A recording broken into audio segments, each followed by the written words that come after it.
Bugünlerde bir şeyler var ama.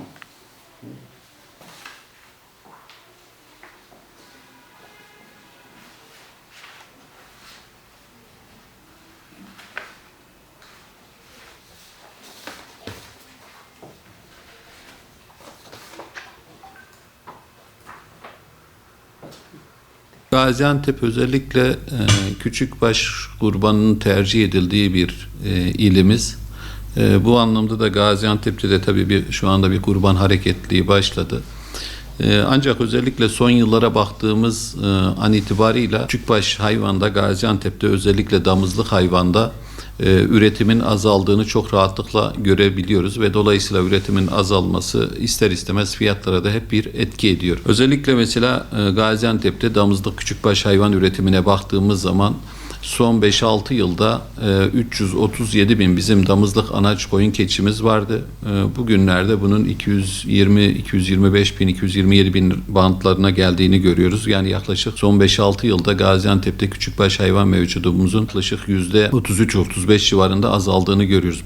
Bu azalmanın en büyük neticesi de özellikle gerçekten küçükbaş hayvancılık başta olmak üzere tarımsal ve hayvansal üretim çok zor bir, meşakkatli bir meslek. Özellikle küçükbaş hayvancılık yılın 365 günü kar, çamur, yağmur demeden, hastalık, ölüm, düğün demeden yapılan bir meslek ve bu kadar emeğe rağmen üretici emeğinin karşılığını alamadığı için sektörden ister istemez çıkıyor ve dolayısıyla çıktıkça da üretim azalıyor. Azaldıkça da bu da fiyatlara etki ediyor. Örneğin geçen sene hasat döneminde yaklaşık beyaz saman 3 lira, 3,5 liralar civarındaydı. Şu an bakıyoruz beyaz saman yaklaşık 7-8 lira civarında. Geçen sene hasat döneminde mercimek saman özellikle küçükbaş hayvanda erkek besili tokulda kullanılıyor. Olmazsa olmaz. 10-12 lira bandındaydı. Şu an 20 lira civarında. Geçen sene bir torba fabrika yemi 600 lira civarındaydı. Şu an 950 liralar civarında. Geçen sene hasat döneminde arpa 10-11 lira civarındaydı. Şu an 16 liralar civarında. Ve baktığımız zaman ortalama maliyetlerin %80'in üzerinde totalde arttığını, özellikle veteriner ilaçların yüksek miktarda arttığını ve dolayısıyla diğer tüm girdilerin hayvancılık sektöründe de arttığını görüyoruz. Fiyatlara baktığımız zaman fiyatlar aynı oranda artmıyor ve dolayısıyla özellikle son 2 yıldır gerçekten küçükbaş hayvancılık başta olmak üzere emeklerinin alamadıklarını, bu artış oranında hayvan fiyatının aynı oranda artmadığını ve dolayısıyla bunun da üretime etki ettiğini görüyoruz. Bu yılda özellikle Gaziantep'te kurbana sayılı günler kalmış. Piyasada şu an bir hareketlilik var. Bugün hatta sabahleyin de kurban hayvan pazarındaydım. Küçükbaş hayvan satılan bölümdeydim.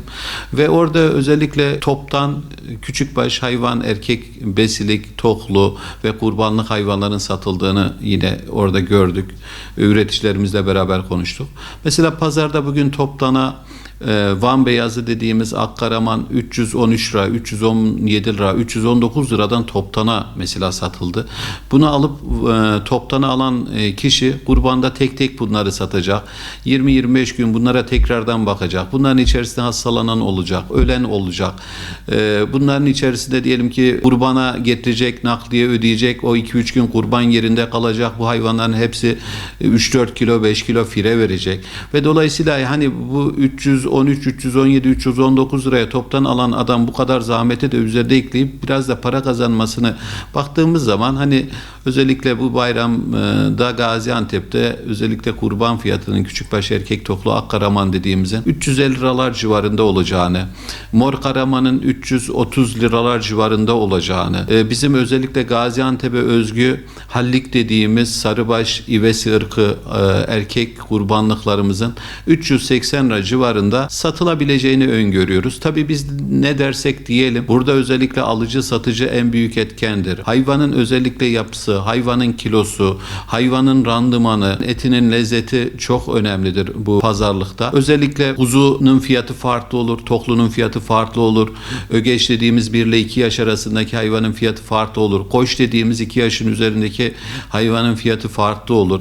Ve dolayısıyla hani bayrama kadar pazarda bunların da etkisiyle fiyatın tamamen oturacağını düşünüyorum ve bu anlamda özellikle üreticilerin inşallah emeklerini değerinden sattığı, tüketicilerin de gönül rahatlığıyla kurbanları alabileceği bir bayram olmasını temenni ediyoruz yani. Ama biz üretimi arttırmamız lazım. Fiyata takılmamak için biz üretim maliyetlerini azaltıp üretimi arttırırsak bu ülkede fiyatların da istediğimiz seviyeye gelmesini asıl onunla sağlamış oluruz.